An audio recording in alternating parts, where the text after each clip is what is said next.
Good evening to everybody. In the last lecture, we discussed on different types of programs which are conducted by the UGC and in which we are saw how the UGC is working in the field of library and information science. So at the beginning we discuss on that how it was established and through which law it was enacted and who has given the permission, which minister has given the permission, and which kind of the programs are conducted by the UGC, what is the main functions of UGC, and how it is the apex body of all the universities which are belong to our country in India, right? So that's why it is need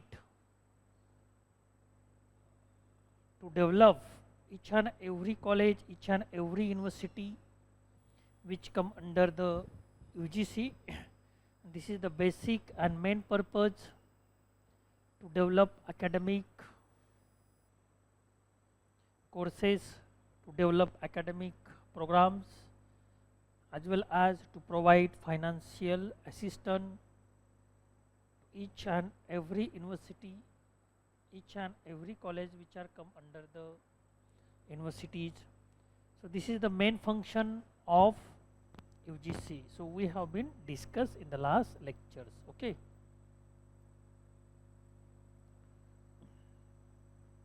So LIS research briefly means the collection and analysis of original data on problems of librarianship done with the library school according to scientific and scholarly standard.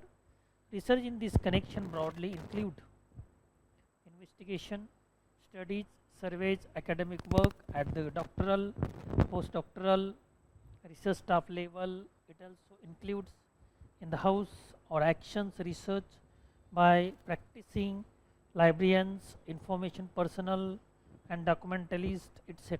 Okay. So not only academic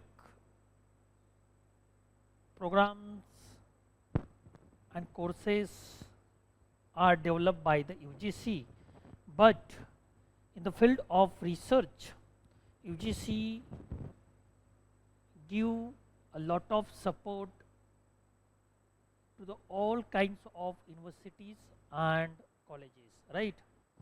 So in this way, to promote the research activities in the field of library information science, not only but library information science, but each and every field, each and every discipline, each and every subject,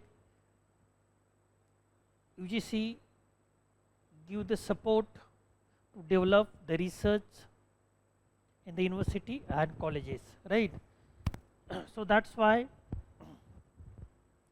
all the research activities which are carried out throughout the institutions, throughout the colleges, throughout the universities, they are conducted under the guidance of और guideline of UGC. तो इस तरीके से हम यहाँ पर देख सकते हैं कि केवल एजुकेशन के फील्ड में ही नहीं UGC यूनिवर्सिटीज और कॉलेज को सपोर्ट करती है, बल्कि रिसर्च के फील्ड में भी सपोर्ट करने का काम UGC यूनिवर्सिटीज और कॉलेजेस को करती है. तो यहाँ पर हम देख रहे हैं कि केवल LIS फील्ड में UGC का योगदान नहीं है, बल्कि जो सभी फील्ड है, if we are categorise all the fields, all the discipline in 4 categories. First one is humanities, second one interdisciplinary, third one science and technology, and fourth one management and commerce and management. Okay, so under all these disciplines there are n numbers of subjects are come there, and whatever research is going on in the field of each and every discipline, in the field of each and every subject, are conducted under the UGC rules and regulation, under the UGC guideline और under the UGC guidance. तो सभी प्रकार के जो discipline है और उसमें जो सभी प्रकार के सब्जेक्ट आते हैं, सभी प्रकार के डिसिप्लिन और सभी प्रकार के सब्जेक्ट में रिसर्च कैरी ऑन होता है, और सभी प्रकार के जो रिसर्च होते हैं वह यूजीसी की गाइडलाइन से चलते हैं। ओके, तो इसका मतलब जो रिसर्च में जितना भी अब तक रिसर्च हुए हैं उसमें यूजीसी का बड़ा योगदान है, उसमें यूजीसी का बड़ा रोल है। ओके, आज हम देखते हैं कि हम हर एक फील्ड में रिसर्च में आगे है और इनोवेटिव आइडियाज़ हमारे पास है, और उनके बेस पर, उनके दम पर हम बहुत सारी चीज़ें कर रहे हैं। जैसे कि देखा जाए तो भारत ने अब सभी फील्ड में, एग्रीकल्चरल हो, देन हिस्टोरिकल हो, सोशल हो, थ्योरेटिकल रिसर्च हो, प्रैक्टिकल रिसर्च हो, साइंटिफिक रिसर्च हो, साइंस एंड टेक्नोलॉजी के फील्ड में रिसर्च हो,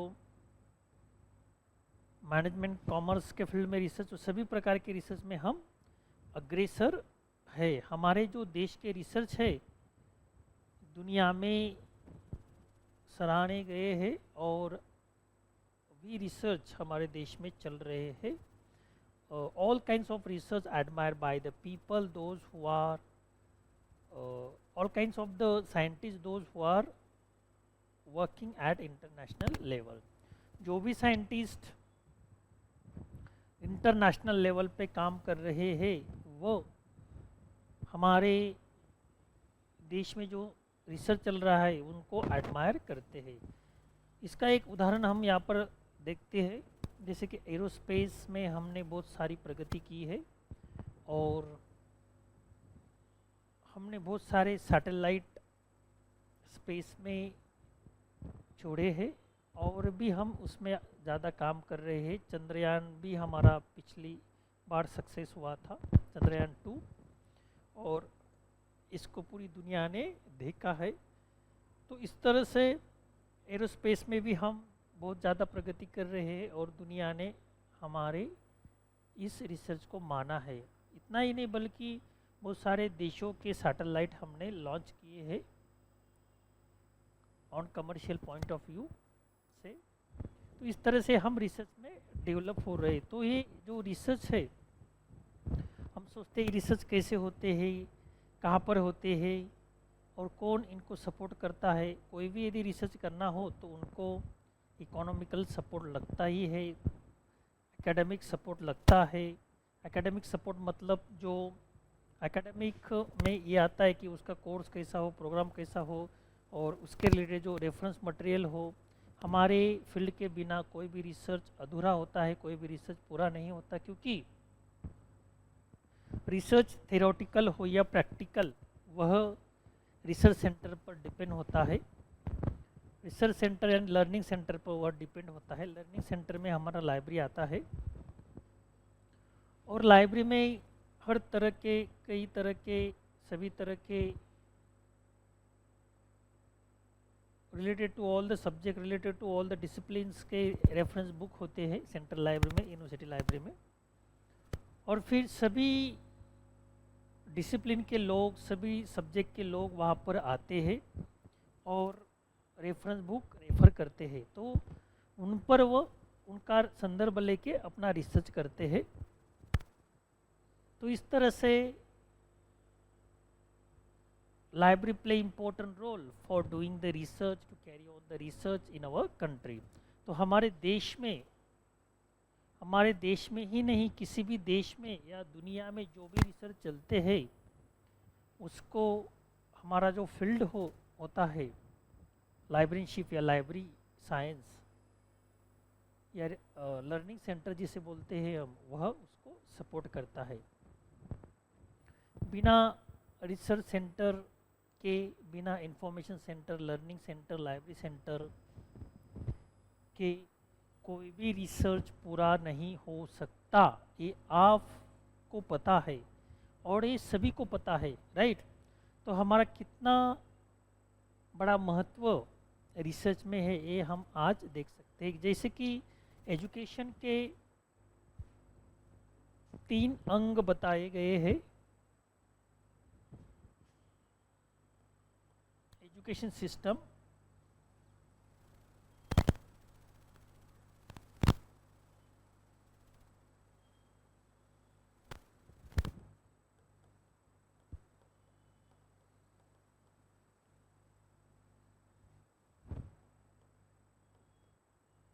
ओके। तो एजुकेशन सिस्टम में आप देख सकते हैं कि 3 अंग इम्पोर्टेंट होते हैं, 3 parts are very important there.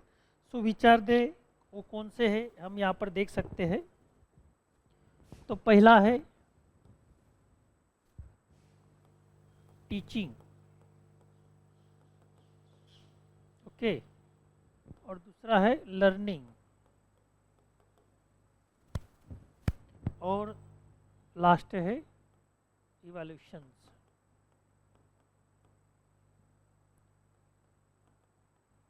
ये 3 पॉइंट्स के जरिए हम एजुकेशन सिस्टम रन करते हैं।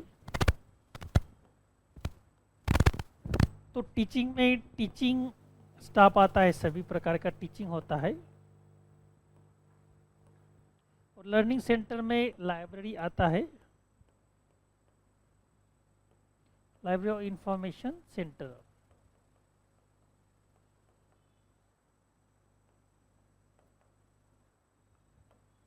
कि आरसी नॉलेज रिसर्च सेंटर भी इसको बोलते हैं, इसमें आता है।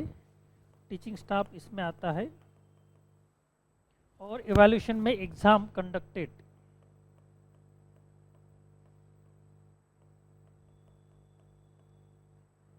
एग्जाम आता है, ओके।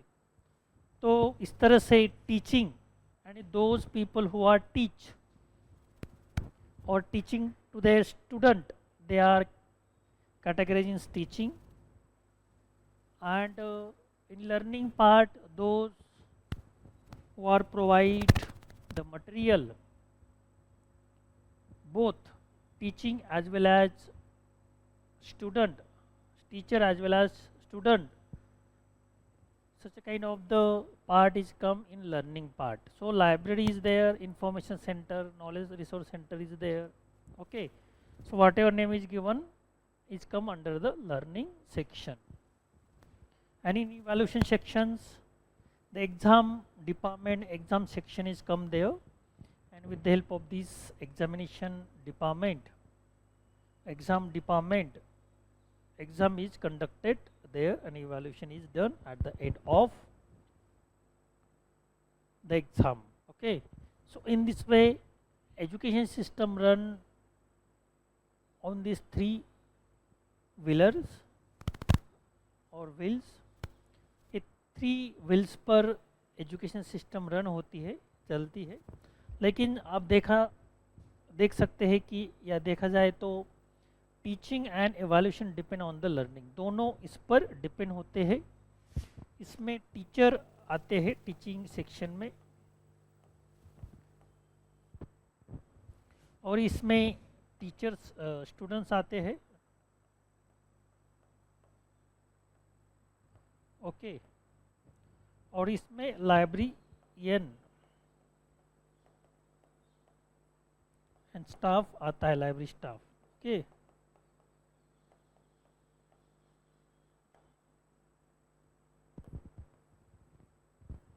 तो इस तरह से सेक्शन कितने हैं, उसमें कौन सा डिपार्टमेंट आता है, और पीपल स्टाफिंग उसमें कौन से आते हैं, ये भी हम यहाँ पर देख सकते हैं।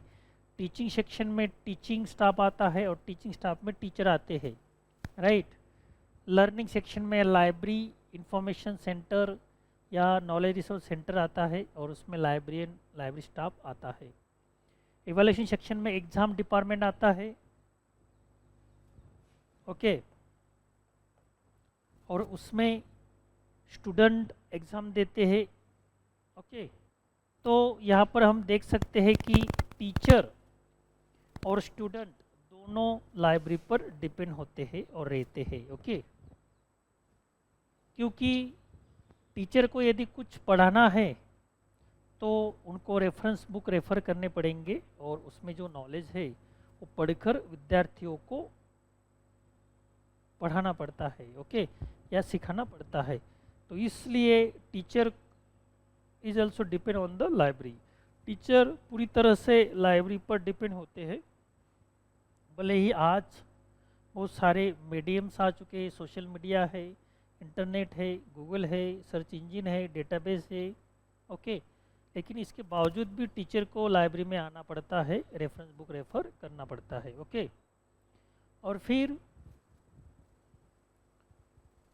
टीचर्स बुक्स लेकर, रेफरेंस बुक पढ़कर, रेफरेंस बुक्स लेकर, टेक्स्ट बुक लेकर स्टूडेंट को पढ़ाते हैं। स्टूडेंट वहाँ पर पढ़ते हैं क्लास में, और फिर पढ़ने के बाद एग्ज़ाम की तैयारी करने के लिए, वह स्टडी मटेरियल के लिए, स्टडी बुक्स के लिए, रेफरेंस बुक्स के लिए लाइब्रेरी में आते हैं और लाइब्रेरी का वे यूज करते हैं। इसीलिए उसको लर्निंग सेंटर कहा गया है। तो लाइब्रेरी ऐसा लर्निंग सेंटर है, वहाँ पर teachers as well as students are come for the learning. तो दोनों वहाँ पर आते हैं और लर्निंग करते हैं। Okay.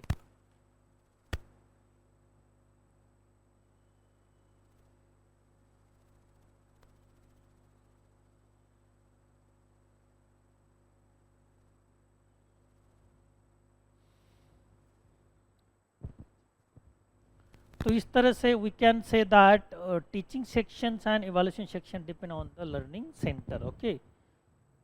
So library play important role in education system also.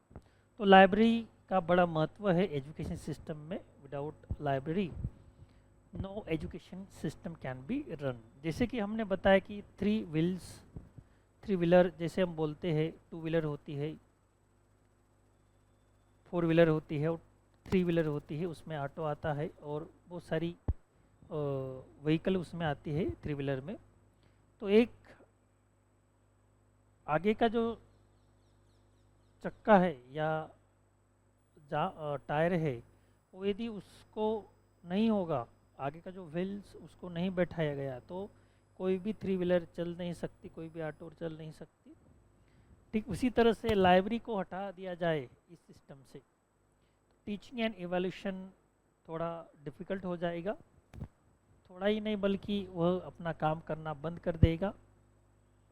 इस तरह से लाइब्रेरी का इम्पोर्टेंट है। हमारा इम्पोर्टेंस हमें पता होना चाहिए। बहुत सारे लोगों को ये पता नहीं होता कि एजुकेशन सिस्टम में हमारा कितना इम्पोर्टेंस है। तो हमारे प्रोफेशन के बारे में बहुत सारी नेगेटिविटी स्प्रेड होती है, हमें रिस्पेक्ट नहीं दिया जाता है, लोग हमारा आदर नहीं करते। बहुत सारे यूजर आते हैं और जल्दी करते हैं कि हमें ये चाहिए वो चाहिए।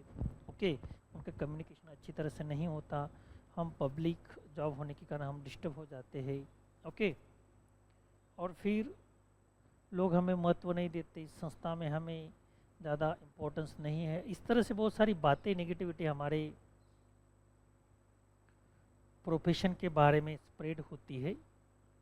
लेकिन आप यदि सही ढंग से, सही मायने से अपने प्रोफेशन में काम करते हो, तो कोई भी काम छोटा या बड़ा नहीं होता। पहले तो ये विचार आपके मन में फिक्स होना चाहिए। हम उस काम को किस तरह से करते हैं ये हम पर डिपेंड होता है। तो हम लाइब्रेरी में काम करते हैं, इसका मतलब हम इन्फीरियर है, हमारा कोई वैल्यू नहीं है, हमें कोई इम्पोर्टेंस नहीं देता। हमें इम्पोर्टेंस नहीं देता इसका मतलब हमें इम्पोर्टेंस नहीं है, ऐसा नहीं होता है। हमारा इम्पोर्टेंस हमें ही बढ़ाना होता है, हमारा जो महत्व है हमें ही बढ़ाना होता है। यदि आपको इस प्रोफेशन का महत्व है, इस प्रोफेशन में आप जाते हो, उस प्रोफेशन का महत्व, इम्पोर्टेंस, सिग्निफिकेंस आपको है, तो आप लोगों को इसका इम्पोर्टेंस, सिग्निफिकेंस बता सकते हो। ओके। यदि आपको ही ये पता नहीं है तो आप लोगों को क्या बताएंगे, किस मुंह से बताएंगे। ओके, तो फिर आपके जीवन में नेगेटिविटी आने वाली है और आप उसे फेस करने वाले हैं। Okay,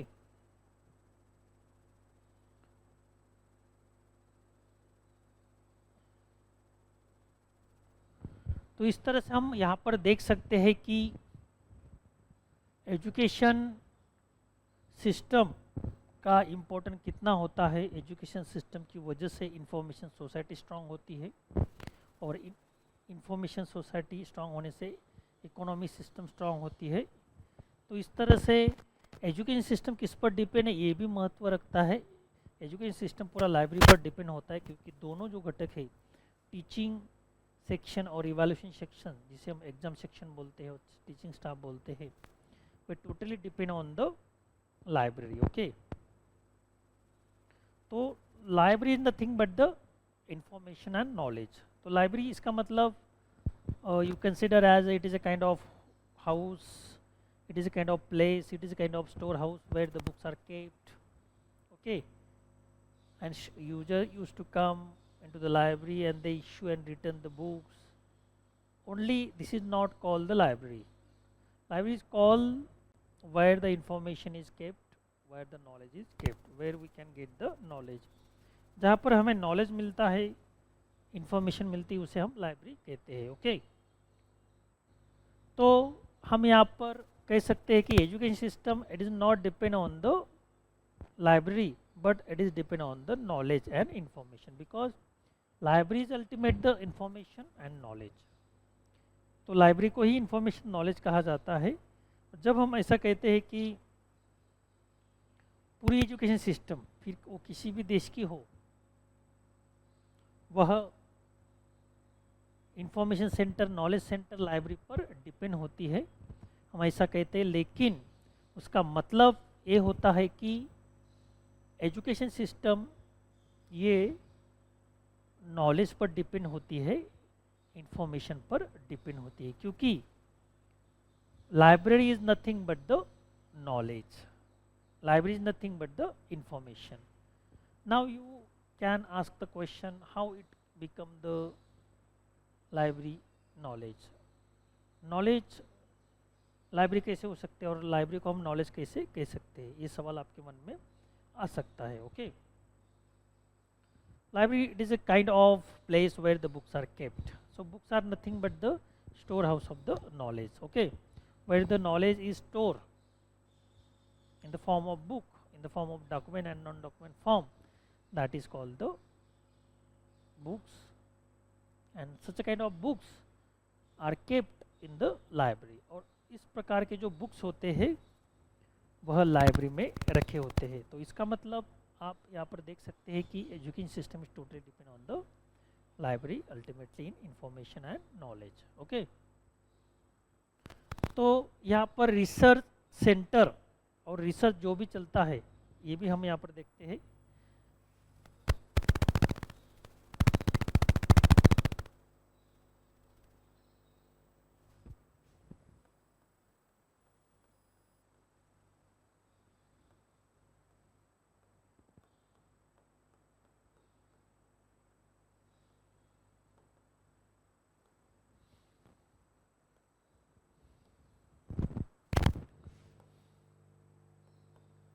Humanities,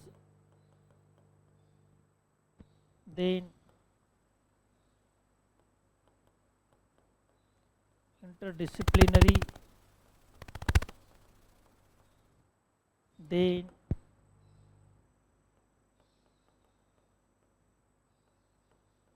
science and technology, और कॉमर्स एंड मैनेजमेंट,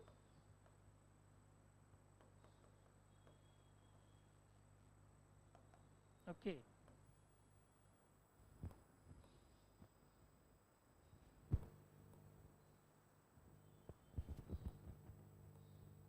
तो इस तरह से रिसर्च एक्टिविटीज़ जो चलती है हमारे देश में वो रिसर्च सेंटर में चलती है। अलग अलग प्रकार के रिसर्च सेंटर होते हैं डिसिप्लिन वाइज, जैसे कि ह्यूमैनिटीज़ के रिसर्च सेंटर है, इंटरडिसिप्लिनरी के रिसर्च सेंटर है, साइंस एंड टेक्नोलॉजी के रिसर्च सेंटर है, और कॉमर्स एंड मैनेजमेंट के रिसर्च सेंटर है। अलग अलग प्रकार की जो यूनिवर्सिटीज़ होती है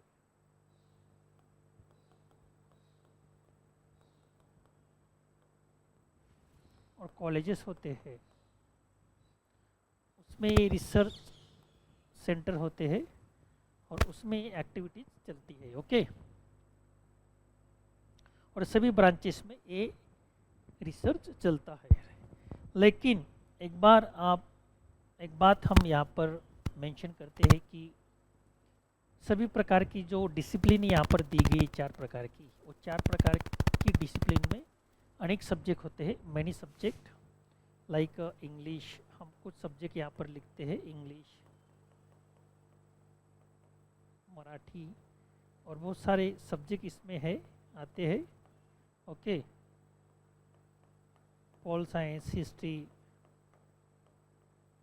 ओके, इंटरडिसिप्लिन में LIS है हमारा सब्जेक्ट आता है, और फिजिकल एजुकेशन भी आता है। ओके, और एजुकेशन भी आता है, और कई बहुत सारे सब्जेक्ट आते हैं। साइंस एंड टेक्नोलॉजी में इंजीनियरिंग आता है, फिजिक्स,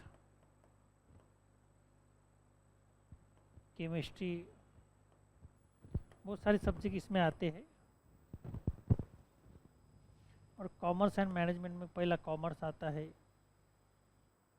और मैनेजमेंट आता है।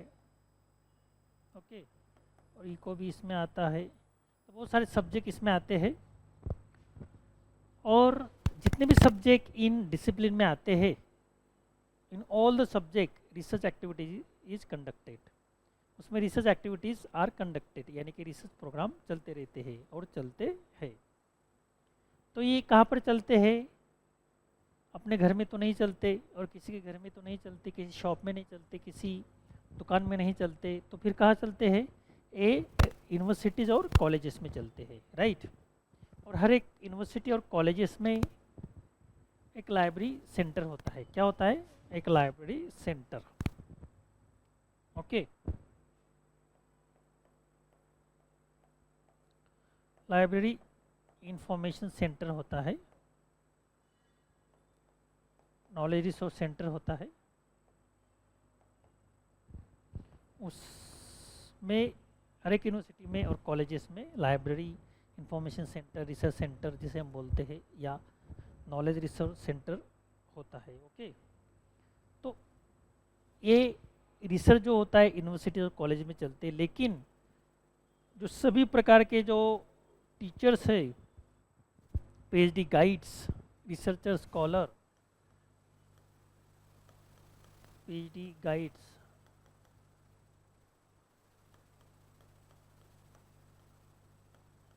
रिसर्च स्कॉलर,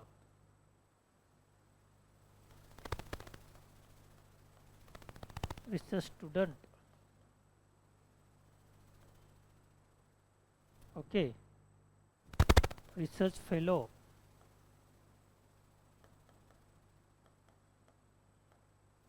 सभी प्रकार के जो लोग हैं वह लाइब्रेरी पर डिपेंड होते हैं। क्योंकि लाइब्रेरी में क्या होता है?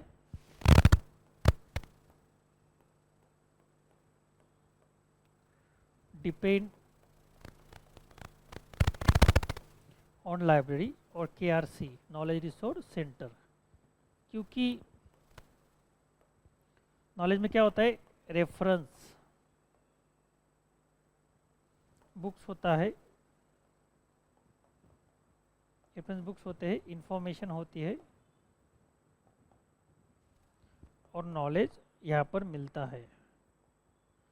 इसलिए जो पढ़ाते हैं और जो पढ़ते हैं, जो सिखाते हैं और जो सीखते हैं, जो पढ़ाते हैं, जो सिखाते हैं, वह टीचर्स होते हैं, गाइड्स होते हैं, और जो पढ़ते हैं और सीखते हैं वे स्टूडेंट होते हैं। तो दोनों प्रकार के जो लोग हैं वह रेफरेंस सोर्सेज के लिए, इंफॉर्मेशन के लिए, नॉलेज के लिए लाइब्रेरी पर डिपेंड होते हैं। ओके, किसी भी प्रकार के डिसिप्लिन हो और उसमें रिसर्च चलता है तो उसमें जो टीचर्स आते हैं, जो पढ़ाते हैं, जो स्टूडेंट होते हैं, जो पढ़ते हैं, लर्निंग करते हैं, दोनों ही लाइब्रेरी पर डिपेंड होते हैं। ओके, तो बिना लाइब्रेरी, बिना इंफॉर्मेशन, बिना नॉलेज कोई भी रिसर्च कंडक्ट नहीं हो सकता। ओके, आज हम देख रहे हैं कि किसी भी देश की प्रगति यदि होती है तो वह रिसर्च की वजह से होती है। उस देश में किस प्रकार के रिसर्च चल रहे हैं और उस रिसर्च के माध्यम से वो देश पूरी दुनिया में नवाजा जाता है। और यदि रिसर्च यूनिक हो तो उसका रिसर्च उस व्यक्ति, संस्था या देश के नाम पर उसका पेटेंट होता है और उस पेटेंट के माध्यम से बहुत सारा फॉरेन चलन हम प्राप्त कर सकते हैं। ओके, और बहुत सारी सुविधाएं हम हमारे देश में और देश के लोगों को दे सकते हैं। कैसे पॉसिबल है? जैसे कि अभी हमने एक उदाहरण देखा कि हम स्पेस और सैटेलाइट के फील्ड में बहुत सारी टेक्नोलॉजी का यूज और इस्तेमाल कर रहे हैं और संशोधन हमारा अच्छा चल रहा है। तो we attract all the world toward us, तो हमारे तरफ हमने पूरी दुनिया का ध्यान आकर्षित किया है और लोगों को ये विश्वास दिलाया है या जताया है कि हम आपकी स्पेस फील्ड में मदद कर सकते हैं आपका सैटेलाइट लॉन्च करने में। ओके, स्पेस के संबंध में किसी भी प्रकार की आपको काम करने की इच्छा हो या काम करना हो तो हम आपका काम करके दे सकते हैं। और इसके जरिए हम बहुत सारे देशों के सैटेलाइट हमने लॉन्च किए हैं हमारी स्पेस एजेंसी के द्वारा। ओके, इसरो के द्वारा, और इसका कार्य चल रहा है। तो इस माध्यम से हमें बहुत सारा फॉरेन जो चलन है वो प्राप्त हुआ है और फ्यूचर में ये और बढ़ते जाएगा। तो हमारा इम्पोर्टेंस क्या होता है ये इस फ्लो चार्ट के माध्यम से आप देख सकते हो। किसी भी प्रकार की डिसिप्लिन हो, उसमें किसी भी प्रकार का और किसी भी प्रकार के सब्जेक्ट में रिसर्च चल रहा हो तो वह लाइब्रेरी पर डिपेंड होता है। और कैसे, क्यों डिपेंड होता है, ये हमने यहाँ पर देखा।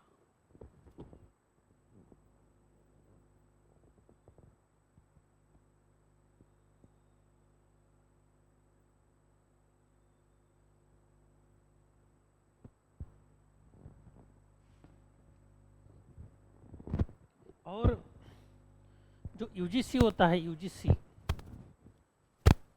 हमने एजुकेशन सिस्टम पर बात की,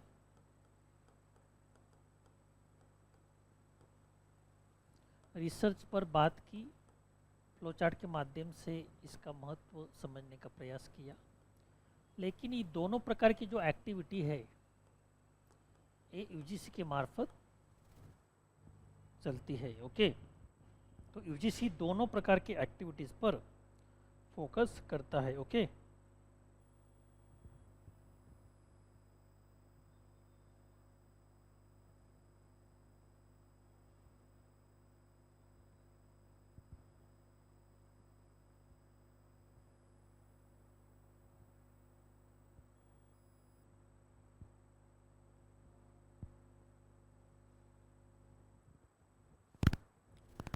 तो इस तरह से हम यहाँ पर कह सकते हैं कि यूजीसी का क्या इम्पोर्टेंस है। बहुत सारे लोग सवाल उठाते हैं कि UGC it is a kind of passive organisation. Okay, it does not work any kinds of work, it is only supervise organisation और स्टैट्यूटरी बोर्ड। ये केवल सुपरवाइज करती है, गाइडलाइन निकालती है, नोटिस निकालती है, इसके विपरीत ये कुछ काम नहीं करती। तो बहुत सारे लोगों ने इसकी डिज़ोल्व करने की भी मांग की है। यूजीसी बर्खास्त की जाए ऐसे भी आती है, लेकिन यूजीसी क्या कर रही है और क्या कर सकती है इसका ये ज्वलंत उदाहरण हमने इस फ्लो चार्ट के माध्यम से अभी यहाँ पर देखा है। तो यूजीसी ये हमारी एकेडमिक इंस्टीट्यूशन है और it is establish by the education ministry under the act of 1956। इस अंतर्गत, पार्लियामेंट एक्ट के अंतर्गत इसकी स्थापना हुई है और इसका रोल क्या है इस फ्लो चार्ट के माध्यम से हम देख रहे हैं। तो हमारे देश में जो एजुकेशन फील्ड में जो भी अभी प्रगति हुई है और हो रही है फ्यूचर को लेकर, और रिसर्च में जो भी प्रगति आज तक हुई है, वर्तमान में हो रही है और आगे भी होते रहेगी, इसमें यूजीसी का बहुत बड़ा योगदान है, ऐसा हम यहाँ पर आत्मविश्वास के साथ कह सकते हैं। और क्यों कह सकते हैं? क्योंकि UGC is apex body of education और एकेडमिक इंस्टीट्यूशंस। सभी प्रकार की एकेडमिक इंस्टीट्यूशन हैं जो हायर एजुकेशन में आते हैं, यूनिवर्सिटी, कॉलेजेस और रिसर्च सेंटर वगैरह, उसकी ये हाईएस्ट और अपेक्स बॉडी है, हाईएस्ट एजुकेशन संस्था है। और उसके अंतर्गत तहत सभी प्रकार की एजुकेशन संबंधित और रिसर्च संबंधित एक्टिविटीज़ कैरी ऑन होती है। ओके, तो इस तरह से यूजीसी एजुकेशन को किस तरह से इम्पोर्टेंट देती है, रिसर्च को किस तरह से इम्पोर्टेंट देती है, ये हमने ये दो फ्लो चार्ट के माध्यम से यहाँ पर समझने का प्रयास किया। ओके,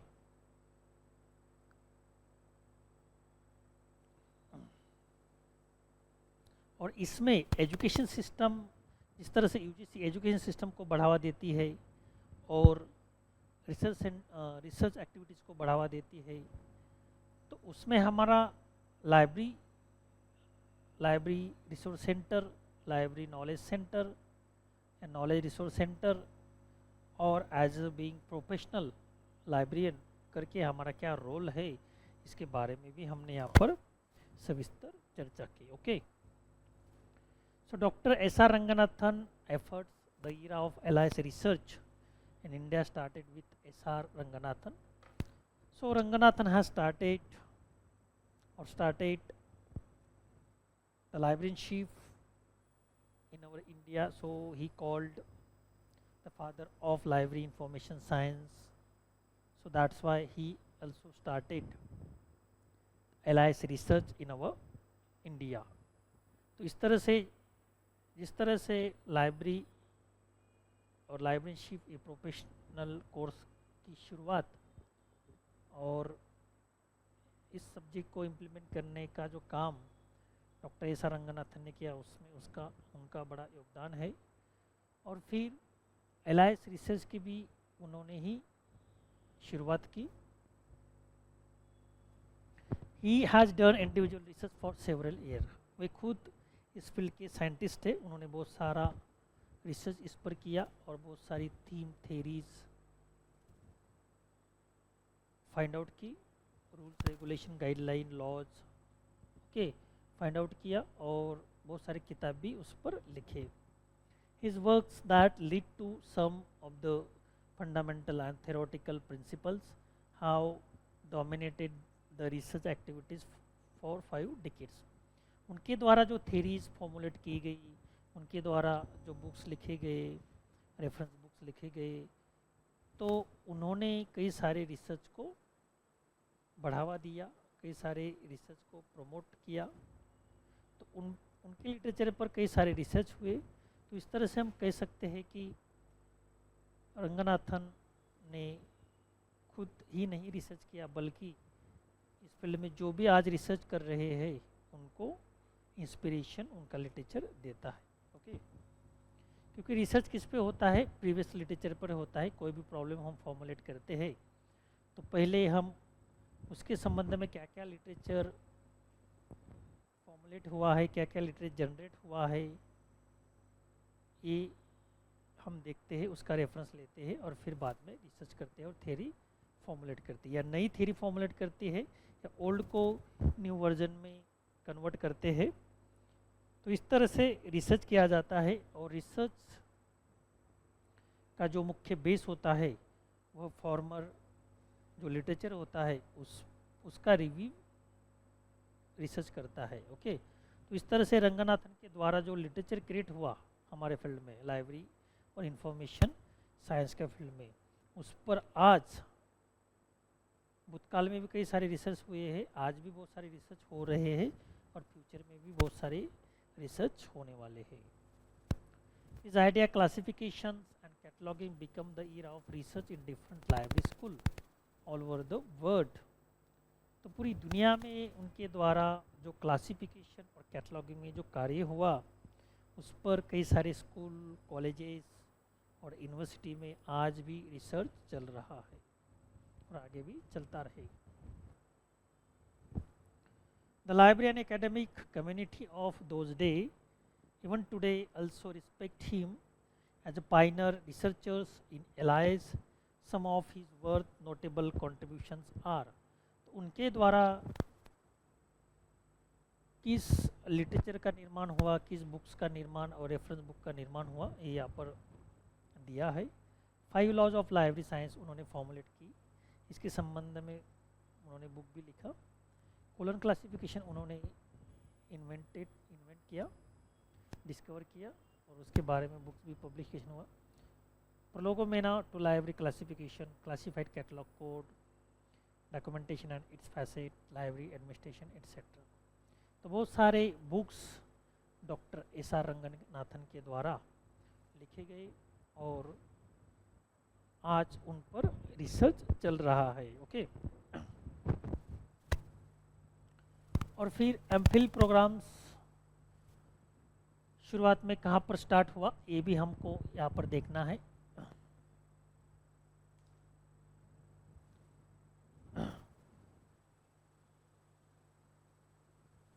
तो एमफिल जो प्रोग्राम है पहले दिल्ली यूनिवर्सिटी में स्टार्ट हुआ इन 1980. 1980 में पहला जो एमफिल प्रोग्राम है जिसे हम मास्टर ऑफ फिलोसॉफी कहते हैं. इसमें क्या होता है, मास्टर ऑफ फिलोसॉफी में एक प्रॉब्लम सेट किया जाता है, प्रॉब्लम डिसाइड किया जाता है, फिर उसको लेकर रिसर्च होता है और रिसर्च की जो प्रोसीजर है, स्टेप है, उसको फॉलो करके थ्योरी फॉर्मुलेट की जाती है. ओके. तो एमफिल यानी कि master of philosophy in particular subject, आप किसी भी सब्जेक्ट में से एमफिल डिग्री प्राप्त कर सकते हो. Okay. So today more than 11 universities offer the MPhil programs. तो आज 11 यूनिवर्सिटी से ज़्यादा MPhil प्रोग्राम कंडक्ट कर रही है, ऑफर कर रही है. तो इसका मतलब हम यहाँ पर देख सकते हैं कि कितने सारी यूनिवर्सिटी में आज हमारे फील्ड में लाइब्रेरी इंफॉर्मेशन साइंस में रिसर्च चल रहा है. ओके. यदि हम पुणे यूनिवर्सिटी का उदाहरण देखें तो यहाँ पर भी रिसर्च चल रहा है, लेकिन अब ये एमफिल की जो डिग्री थी ये हमारे डिपार्टमेंट के द्वारा दी जाती थी, लेकिन अब वो बंद हो चुकी है. यूनिवर्सिटी ने ही उसको बंद कर दिया और फिर सिर्फ पीएचडी पर फोकस किया है. ओके. क्योंकि MPhil degree it is a primary base of research, education and research, and PhD is a complete degree of research. When we acquire the PhD degree, at that time degree also we can acquire and designation doctor assign in front of our name also, and we get a lot of benefit from the PhD with compare the MPhil. So that is why government has taken decision to stop the MPhil degree. Okay. So MPhil degree PhD को parallel नहीं थी, जो उसके द्वारा जो benefits मिलते थे student को कम मिलते थे और उसका कोई फ़ायदा भी नहीं होता था. It is like waste of time. तो जैसे हम PhD करने के बाद हमें डॉक्टर मिलता है और नेट सेट के लिए हम एलिजिबल हो जाते हैं, प्रोफेसर हम बन जाते हैं, डॉक्टर बन जाते हैं, तो वैसा MPhil करने के बाद नहीं होता था. तो ये इसमें 2, 3, 4 साल लग जाते थे. फिर it is waste of time, money and energy. ये टाइम, मनी, एनर्जी वेस्ट करने जैसा था, इसलिए गवर्नमेंट ने इसको बंद करने का निर्णय लिया, शायद निर्णय लिया, ऐसा हम यहाँ पर कह सकते हैं. ओके. लेकिन हमारे फील्ड में एमफिल थी और वो बहुत सारी यूनिवर्सिटी में चल रही थी और पुणे यूनिवर्सिटी में भी इसका कोर्स पढ़ाया जाता था. पीएचडी यूनिवर्सिटी ऑफ दिल्ली, पहले शुरुआत कहाँ पर हुई? यूनिवर्सिटी ऑफ दिल्ली में. The credit for introducing doctoral degree programmes library science in India goes to Dr. S.R. Ranganathan in 1892 and 1972 and 1951. He started the same in Delhi University in 1958. तो इस तरह से डॉक्टर एस आर रंगनाथन द्वारा Delhi university में PhD की शुरुआत हुई. The university offered first doctorate degree in library science to D V. Krishna Rao. तो पहली जो डिग्री है दिल्ली यूनिवर्सिटी में हमारे फील्ड में वह डी.वी. कृष्ण राव को ऑफर की गई, बहाल की गई for his facet analysis and Delhi classification of agriculture under the guidance of doctor S R Ranganathan. तो उनके गाइड कौन थे? डॉक्टर एस आर रंगनाथन थे. उनका सब्जेक्ट का नाम क्या था? Facet analysis and depth classification of agriculture under the guidance of doctor S R Ranganathan. In 1977 Punjab university Chandigarh offer second PhD degree to more than 35 universities in India have PhD research facility. अभी हम देखें तो more than 35 universities are conducted PhD course in their university in their department. Okay. तो इस तरह हम यहाँ पर देख सकते हैं कि पहली यूनिवर्सिटी कौन सी है जिसने एमफिल स्टार्ट किया, पहली यूनिवर्सिटी कौन सी है जिसने पीएचडी डिग्री स्टार्ट किया, पहले वो कौन से शख्स है जिन्होंने पीएचडी एक्वायर की in the field of library information science, उसका सब्जेक्ट क्या था, उनके गाइड का नाम क्या था. इस सभी प्रकार के सवाल आपको एग्जामिनेशन में पूछे जा सकते हैं, तो आपको इस पर ध्यान देकर फोकस करना चाहिए और ध्यान में रखना चाहिए.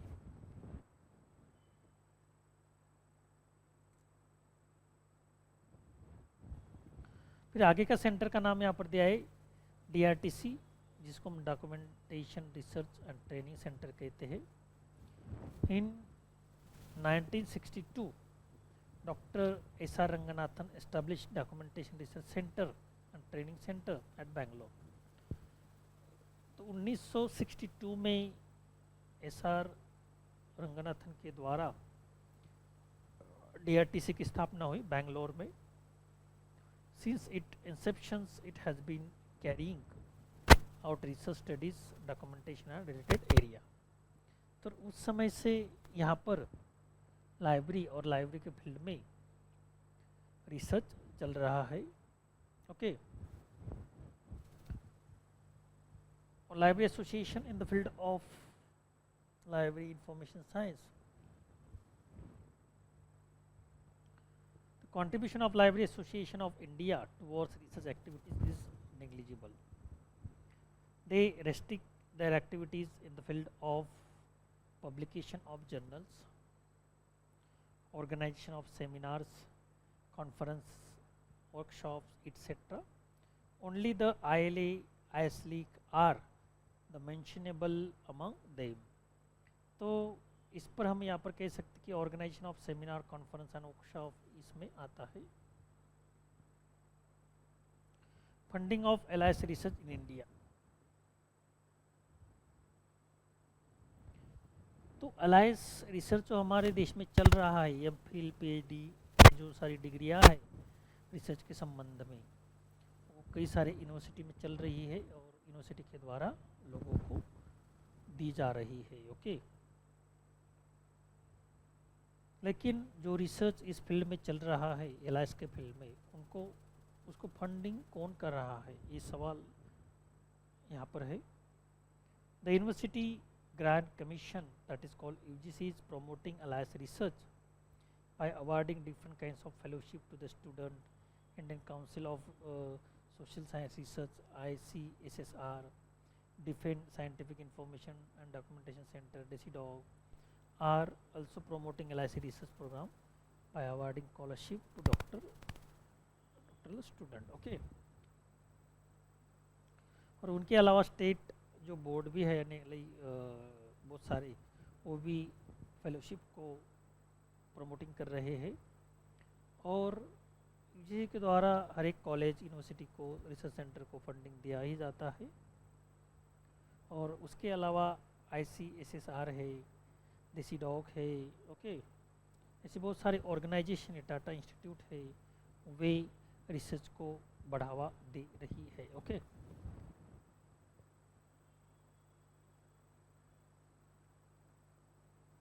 फिर उसके बाद डिलीट पदवी भी बहाल की जाती है, doctor of literature. in 1992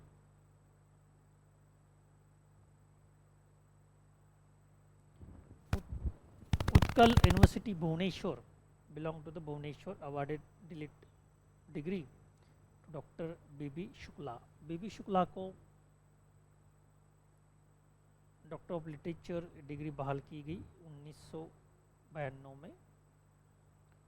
it claim to be the first such degree in library science all over the world. तो पूरी दुनिया में ये पहली डिग्री थी, ऐसा कहा जाता है।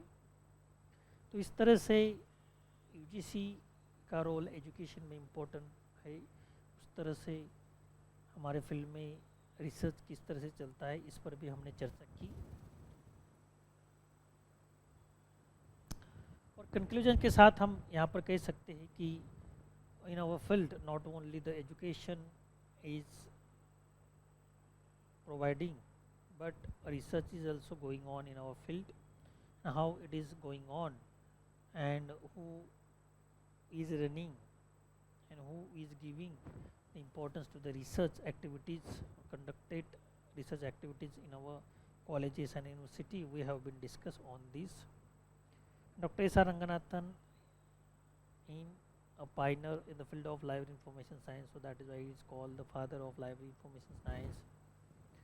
He contributed almost all the aspect of the library science. Nowadays many universities and colleges provide library information science, its related subject।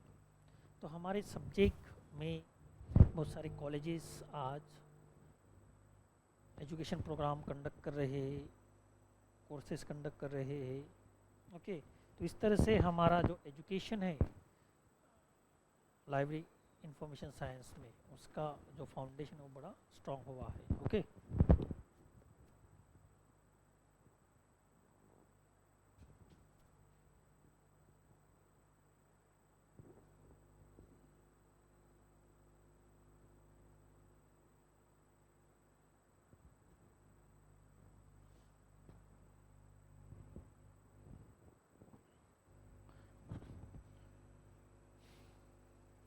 तो ये टॉपिक यहाँ पर ख़त्म होता है। Now we are going to watch 8th topic. The topic number is 8, belong to the second unit, so that's why it is called 2.8, library public relations and extension activities. Okay,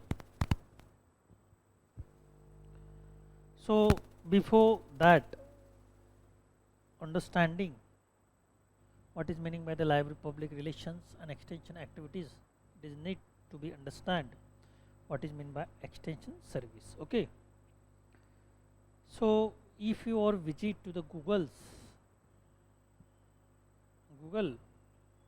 then there is a facility of extension. Okay, Google is a main service which is provided by the Google, a private company which is belong to the America, but Google is affiliated many softwares companies, many softwares programs, okay, many apps, okay, many website, many database, and all kind of the database or extension service are provided by the Google। और Google के द्वारा एक extension service हमें provide की जाती है। तो बहुत सारे एक्सटेंशन इसमें है। तो लाइब्रेरी एक मेन सर्विस होती है और लाइब्रेरी के अलावा जो एक्सटेंशन सर्विस हम प्रोवाइड करते हैं, एक्स्ट्रा सर्विस हम प्रोवाइड करते हैं, तो उसे एक्सटेंशन सर्विस कहा जाता है। ओके, तो इस तरह से एक्सटेंशन सर्विस का मतलब क्या होता है हम यहाँ पर देख सकते हैं। Extension is a process of service way of getting knowledge develop from one environment to the others. तो एक्सटेंशन एज अ प्रोसेस एक प्रकार की प्रोसेस है, इसमें service getting off knowledge develop किया जाता है। इसमें क्या होता है, एक इन्वायरमेंट से अदर इन्वायरमेंट क्रिएट किया जाता है। ओके, जैसे कि हम जब शॉपिंग करने जाते हैं तो एक चीज़ हमें प्रदान की जाती है और उसके अलावा उसके सपोर्ट में कई सारे किट्स, कई सारे चीज़ें उसके साथ दी जाती है, तो उसे एक्सटेंशन हम कहते हैं और कह सकते हैं। तो एक चीज़ के बदले हमें ऑफ़र दिया जाता है कुछ चीज़ों का, एक पर एक फ्री, एक पर दो फ्री, ऐसे ऑफ़र चलते हैं मार्केट में जब हम शॉपिंग करने जाते हैं। तो ठीक उसी तरह से जब हम लाइब्रेरी और लाइब्रेरी के फंक्शन करते हैं तो उसके अलावा कुछ सर्विसेज उसमें ऐड करते हैं ताकि हमारी लाइब्रेरी का जो फंक्शन है वो स्मूथ हो सके और हमारी लाइब्रेरी का जो फंक्शन है इफ़ेक्टिवली रन हो सके। इसकी वजह से हम कुछ सर्विसेज लाइब्रेरी में प्रोवाइड करते हैं। Okay,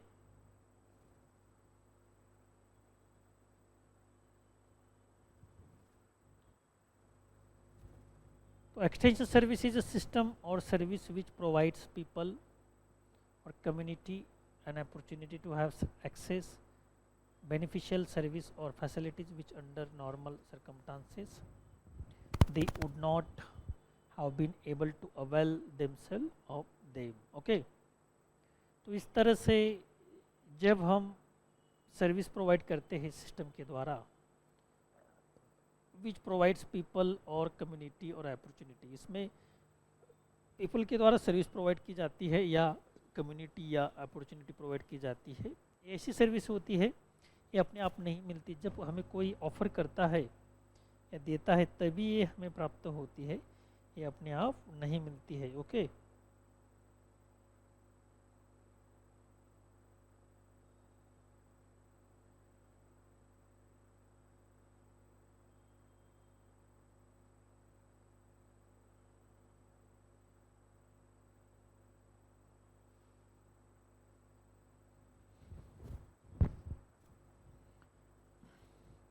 extension is a process or service way of getting knowledge developed from one environment to the others. Extension service is a system of service which हमने देखा कि लोगों के द्वारा, कम्युनिटी के द्वारा जो अपॉर्चुनिटी हमें प्रोवाइड की जाती है, जो बेनिफिशियल सर्विस हमें दी जाती है, एक्स्ट्रा सर्विस दी जाती है, हम उसे एक्स्ट्रा सर्विस भी कहते हैं और कह सकते हैं normal circumstances they would not have been able to avail themselves of them, वो अपने आप नहीं मिलती। जब हम क्रिएट करते हैं और पर्पसफुली एक्स्ट्रा सर्विस करके लोगों को प्रोवाइड करते हैं एज ए अपॉर्चुनिटी करके, तब उसे हम एक्सटेंशन सर्विस कह सकते हैं। ओके, तो गूगल में बहुत सारे एक्सटेंशन सर्विसेज है, जैसे कि हम यहाँ पर देख सकते हैं गूगल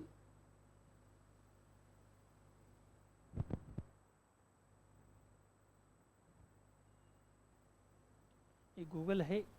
ओके, ये गूगल सर्च इंजन कहा जाता है, लेकिन इसके जो एक्सटेंशन सर्विस है यहाँ पर जो डॉट डॉट है, यहाँ पर हम क्लिक करके देख सकते हैं कि ये सभी अकाउंट है, Gmail account, search, maps, news, Gmail, Meet, contact, drive, calendar, translate और बहुत सारे इसमें है, finance, document sheet, slide, books की। ओके, और बहुत सारे आप इसमें एक्सटेंशन सर्विस देख सकते हो। तो ये एक्स्ट्रा सर्विसेज गूगल के द्वारा लोगों को प्रोवाइड की जाती है, तो इसे हम एक्सटेंशन सर्विस कहते हैं। ओके, और इसके अलावा भी एक गूगल के प्रोडक्ट्स है और उसके अलावा भी गूगल ने कई सारी कंपनियों के साथ, सॉफ्टवेयर कंपनियों के साथ, ऐप कंपनियों के साथ टाइप किया है और अलग अलग प्रकार की जो सुविधाएं हैं, सर्विस, एडिशनल सर्विस गूगल के द्वारा हम उसका यूज कर सकते हैं।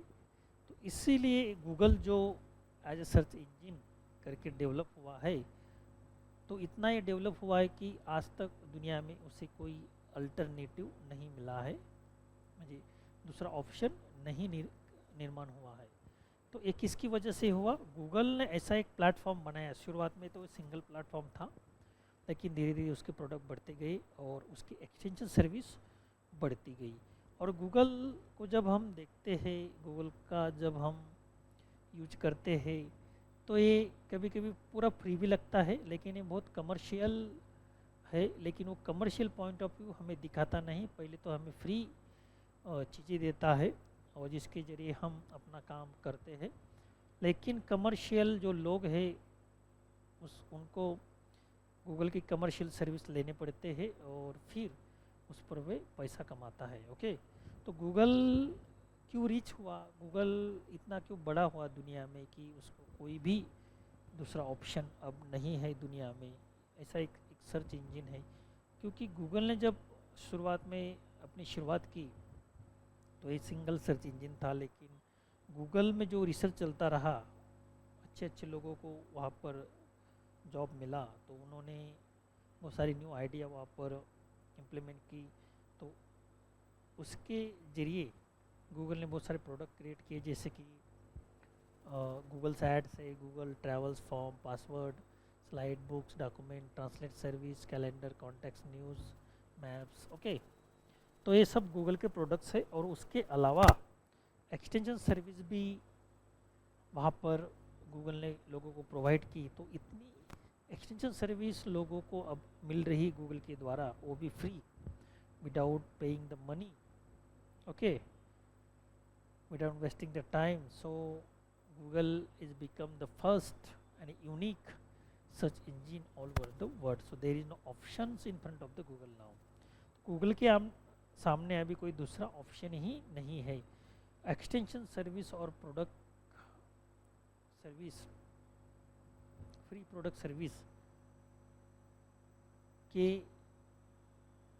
लिए गूगल इतना रिच हो गया कि उसको दूसरा ऑप्शन अब नहीं मिल रहा है। तो गूगल ने एक मोनोपोली दुनिया में क्रिएट की है।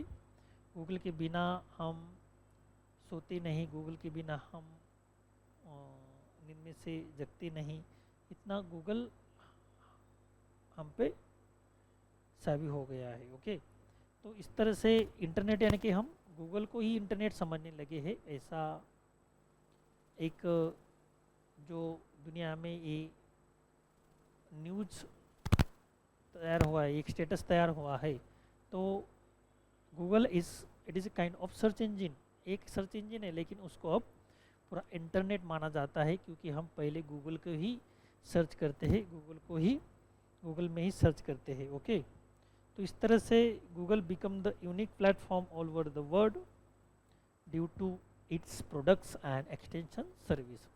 तो गूगल दुनिया में क्यों फेमस हुआ, गूगल दुनिया में क्यों बड़ा हुआ, गूगल ने क्यों मोनोपोली तैयार की, इसका एक बड़ा कारण है कि गूगल ने जो प्रोडक्ट्स प्रोवाइड किए, जो एक्सटेंशन सर्विस प्रोवाइड की, अब तक किसी भी सर्च इंजन ने ये प्रोवाइड नहीं की।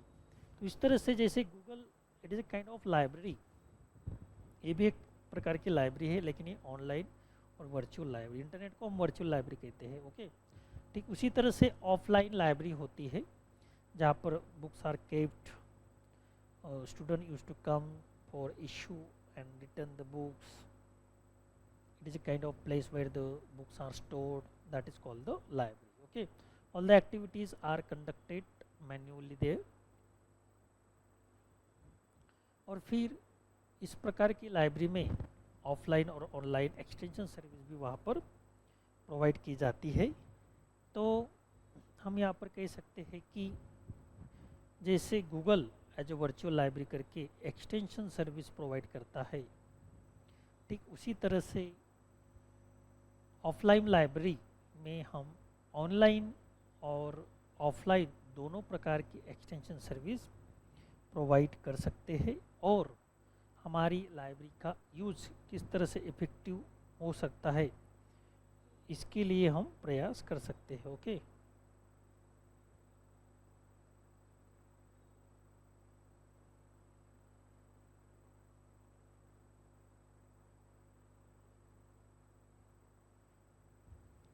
तो हम यहाँ पर कह सकते हैं कि एक्सचेंज सर्विस का कितना बड़ा इम्पोर्टेंट होता है। ओके, ये हम यहाँ पर एक उदाहरण के तौर पर भी देख सकते हैं। दो बिजनेस है, एक सेम बिजनेस है, लेकिन एक एक्सटेंशन सर्विस ज़्यादा प्रोवाइड करता है एक्स्ट्रा सर्विस, और दूसरा एक्स्ट्रा सर्विस नहीं प्रोवाइड करता। जैसे कि 2 होटल है, कमर्शियल है। और Google extension service, Google is the best example which we have been discussed just now. So extension service with regard to information service is the provision of information materials, services outside of the information agencies, regular or main service center or outlet. Okay. So we have been discussed on online extension services, and in which we have taken the example of Google. Now we are going to discuss offline extension services and which kind of the services are come under these categories. तो इस तरह से जो offline libraries होती है उसमें किस तरह से एक्सटेंशन सर्विस आते हैं, और एक्सटेंशन सर्विस हम इंट्रोड्यूस कर सकते हैं। तो यहाँ पर दी गई है सभी। तो बाहरी जो एजेंसी होती है उनके द्वारा कुछ सर्विसेज वहाँ पर प्रोवाइड की जाती है, या लाइब्रेरी के द्वारा कुछ सर्विसेज प्रोवाइड की जाती है, जैसे कि ओपैक सर्विस होती है और कैटलॉग सर्विस होती है। यूजर जब लाइब्रेरी में आता है तो बुक्स, कौन से बुक्स कहाँ पर मिलते हैं, वे कैटलॉग के जरिए, ओपैक के जरिए वे फाइंड आउट कर सकते हैं, सर्च कर सकते हैं।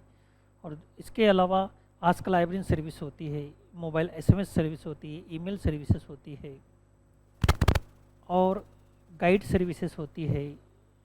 यदि लाइब्रेरी बड़ी हो और यूजर को कौन सा सेक्शन कहाँ पर ये पता नहीं होता, तो वहाँ पर एक गाइड होता है, और गाइड सबको अलग अलग सेक्शन की जानकारी देता है। ओके।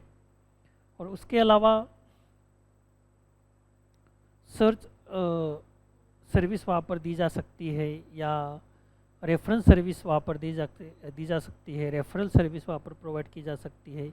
तो अलग अलग सर्विसेज, जैसे कि SDI services, selective document service, वो भी दी जा सकती है। और उसके अलावा जो करंट अवेयरनेस सर्विस है, जिसे हम कैश बोलते हैं, वो भी सर्विस प्रोवाइड की जाती है। Sister library, inter library loan service, ऐसे बहुत सारी जो लाइब्रेरी की जो अलग अलग प्रकार की सर्विसेज है, वो सर्विसेज लाइब्रेरी के द्वारा दी जा सकती है। Okay.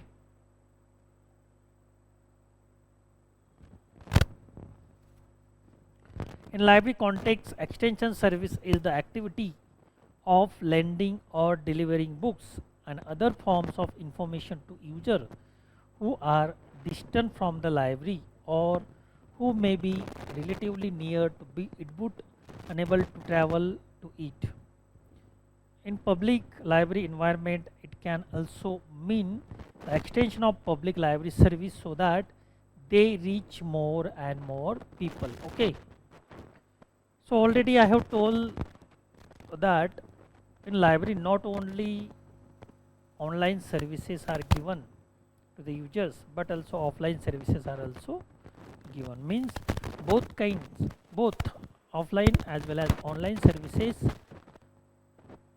are provided by the library to their users as a extension service. तो सभी प्रकार की जो ऑनलाइन सर्विसेज होती है, ऑफलाइन सर्विसेज होती है, वह लाइब्रेरी के जरिए यूजर को प्रोवाइड की जाती है, और उसको ही हम एक्सटेंशन सर्विस कहते हैं। Okay. So in library context, reach JM define extension service as programs and activities that enable a library or library system to deliver traditional services outside the physical walls of its facilities, including book mobiles, book by emails or mails, direct delivery of library materials to patrons. तो अलग अलग प्रकार की जो services होती है, referral service, reference service, okay, और उसके अलावा book mobile service, book by mail, direct delivery service, सभी प्रकार की सर्विस जब लाइब्रेरी में प्रोवाइड की जाती है यूजर को, तो उसको ही हम क्या कहते हैं, एक्सटेंशन सर्विस कहते हैं। Dr. S.R. Ranganathan descriptions of extension service. Apart from such methods of pure publicity, libraries are nowadays developing certain new types of work which, in addition to their being directly educative or recreational, leads also to publicity and as an important secondary products. These activities are named as extension service of libraries. Okay,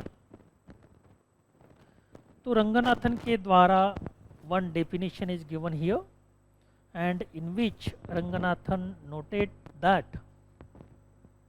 apart from such methods of pure publicity, or library are nowadays developing certain new types of work. Means library is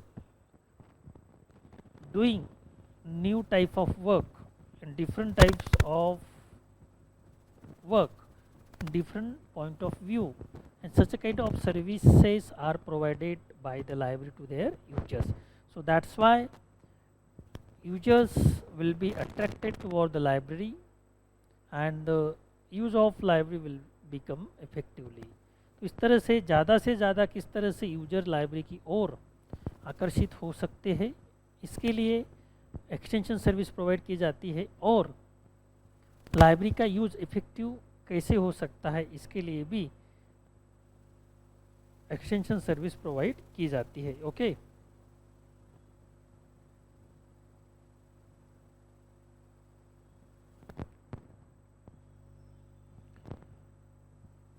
programs as social creature, we have relation with our relatives, neighbors and associate and so on. We endure all endeavors to enhance the relations and do our best to demonstrate the convenience of relations with them. We additionally broaden our circle of relation by making new relations. Also, establishment keep relation with its client, providers, spectaculars and so forth. जैसे हम समाज में जब रहते हैं, society में जब रहते हैं, तो हमारे जो रिलेटिव्स होते हैं उनके रिलेटिव्स होते हैं और उनके भी रिलेटिव्स होती है, तो एक चेन तैयार होती है रिलेटिव्स की, और एक प्रकार से हमारा एक ग्रुप तैयार होता है. ठीक उसी तरह से समाज में भी फ्रेंड के फ्रेंड्स, ऐसे एक ग्रुप तैयार होता है. फेसबुक इसका बेस्ट एग्जांपल है सोशल मीडिया का.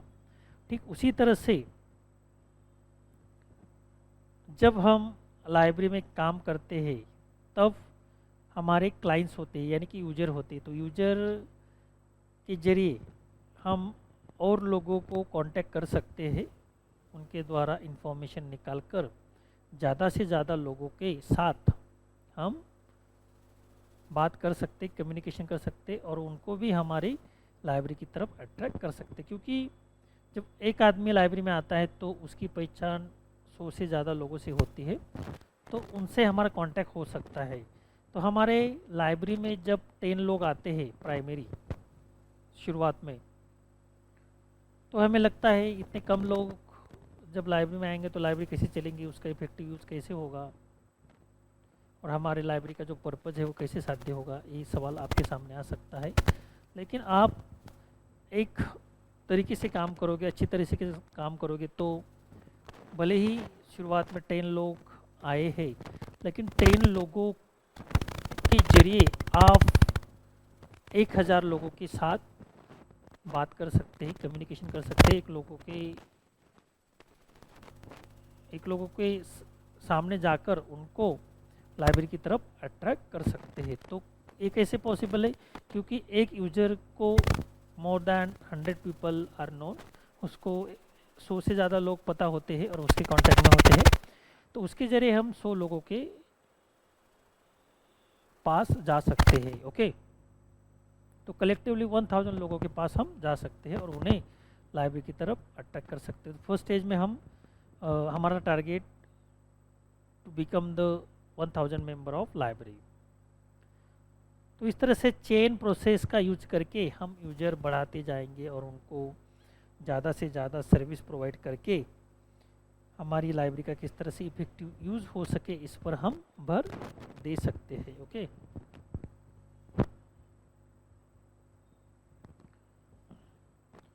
so with open asset and for open administration, similarly library that is a social foundation additionally keeps relation with its clients whom it gives administrations and different libraries whose assets are utilized by it and keywords।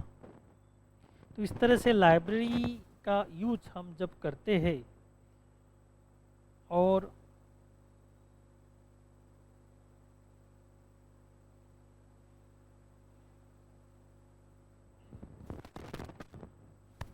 जब हम library और library में अलग अलग प्रकार के extension service provide करते हैं तो निश्चित रूप से हम यूजर को इफेक्टिव सर्विस प्रोवाइड कर सकते हैं और ज़्यादा से ज़्यादा यूजर हमारी लाइब्रेरी की ओर आकर्षित कर सकते हैं।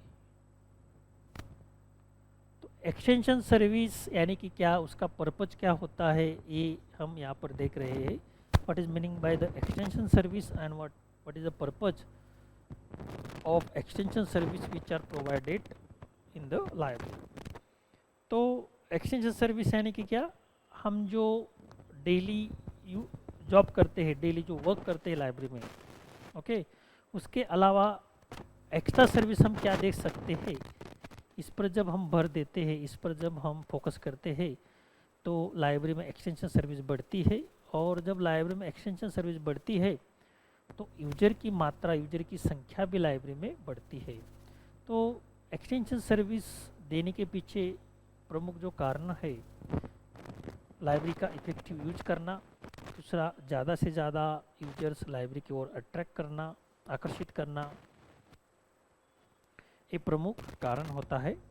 तो इसलिए हम एक्सटेंशन सर्विस प्रोवाइड करते हैं और यूजर को बेस्ट सर्विस देना।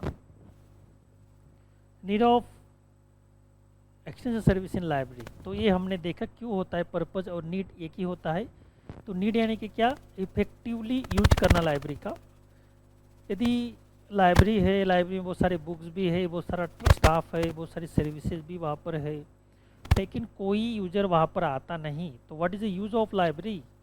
तो लाइब्रेरी का यूज क्या होता है और क्या होगा, कुछ भी नहीं, लाइब्रेरी का कोई भी यूज नहीं हो सकता। ओके, तो इसलिए जो चीज़ जिसके लिए बनाई है, जिस पर्पज़ के लिए बनाई है, उस पर्पज़ के लिए उसका यूज होना ज़रूरी होता है। यदि हमने लाइब्रेरी ओपन की है, लाइब्रेरी का निर्माण किया है, तो उसका यूज यूजर को होना चाहिए, और यदि वह होता नहीं है तो फिर what is the mean of library. तो लाइब्रेरी का अस्तित्व क्यों है, क्या है, तो कोई उसका मायना नहीं रखता है। ओके, कोई मायना नहीं रहता है। The main law of library science, books are for use and is solidly settled if the libraries understand that their reality is educated just by the degree to which their books are utilized by the pursuers। जैसे कि रंगनाथन का एक बड़ा statement है, एक बड़ा law है, books are for use. Books are for use, books use के लिए ही होते हैं, और उसका यूज नहीं होता तो उसका कोई वैल्यू नहीं होता। यदि बहुत सारे बुक्स है, उसमें बहुत सारा नॉलेज है, लेकिन उसे कोई पढ़ता ही नहीं, कोई लेता ही नहीं, तो लाइब्रेरी का कोई अर्थ नहीं रहता। Okay, so each book had it's users, और दूसरा जो लॉ है, each book has it's user, जो बुक्स है वो यूजर का है, उस पर हक यूजर का ही होता है। तो यूजर और बुक्स का रिलेशन बढ़ाने के लिए हमें क्या करना चाहिए, ज़्यादा से ज़्यादा बुक का यूज होना चाहिए, और books use by the users. तो इसके लिए हमें दोनों का कांटेक्ट करना इम्पोर्टेंट होता है, तो उसके लिए हम एक्सचेंज सर्विस प्रोवाइड करते हैं। जैसे कि सीजन में अलग अलग प्रकार के शॉप्स होते हैं, अलग अलग प्रकार के बिजनेस होते हैं, वो हमें अट्रैक्ट करने के लिए एडवर्टाइज करते हैं, मार्केटिंग करते हैं, ऑफ़र देते हैं, 1 पर 2 फ्री। ओके, ये प्राइस कम होगी, वो प्राइस कम होगी, जीएसटी का आपको इतना पैसा कम होगा, इतना ऑफ़र मिलेगा आपको। जैसे गाड़ियों की अभी एडवर्टाइजमेंट चल रही है। Okay,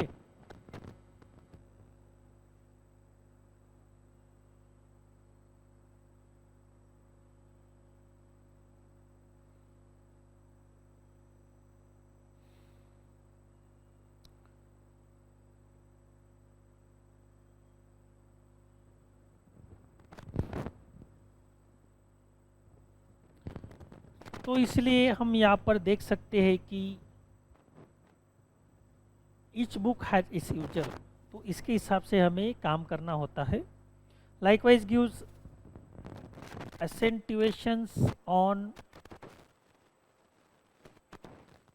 similar idea, be that as it may.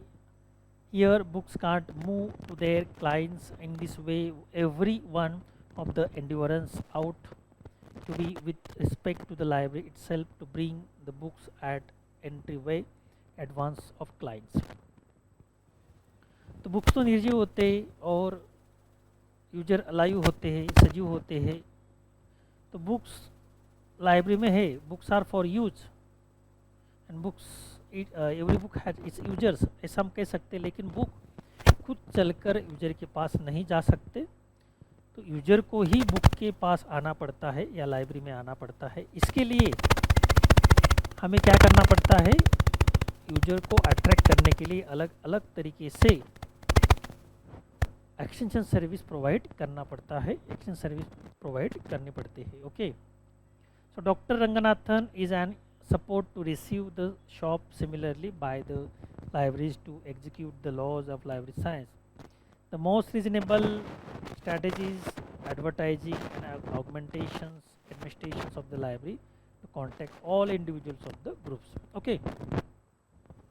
अभी लोगों को अट्रैक्ट करने के लिए एडवर्टाइजिंग एक बेस्ट वेज है, लेकिन जो कमर्शियल, जो प्रॉफिटेबल ऑर्गेनाइजेशन होती, कंपनियां होती है, वो एडवर्टाइजिंग पर खर्च करती है. लेकिन जो नॉन प्रॉफिटेबल ऑर्गेनाइजेशन होती है, एनजीओ होती है, वह एडवर्टाइज पर ज़्यादा खर्च नहीं कर सकती. तो फिर मार्केटिंग एक बेस्ट पर्याय होने की वजह से क्या it is affordable marketing for the library. There are some medias, there are some mediums, there are some ways through which we can do advertising without money, without pay. तो ऐसे बहुत सारे प्लेटफॉर्म है, ऐसे बहुत सारे मीडियम से medias है, उनके द्वारा हम फ्रीली एडवर्टाइज कर सकते हैं. तो उनका हमें यूज करना चाहिए, जैसे कि सोशल मीडिया है, व्हाट्सएप है, फेसबुक है, इंस्टा है. ओके, तो without paying the money, without paying the payment for doing the advertise, we can do our library advertisement. Okay, so here we will stop, remaining part we will take tomorrow. Thank you.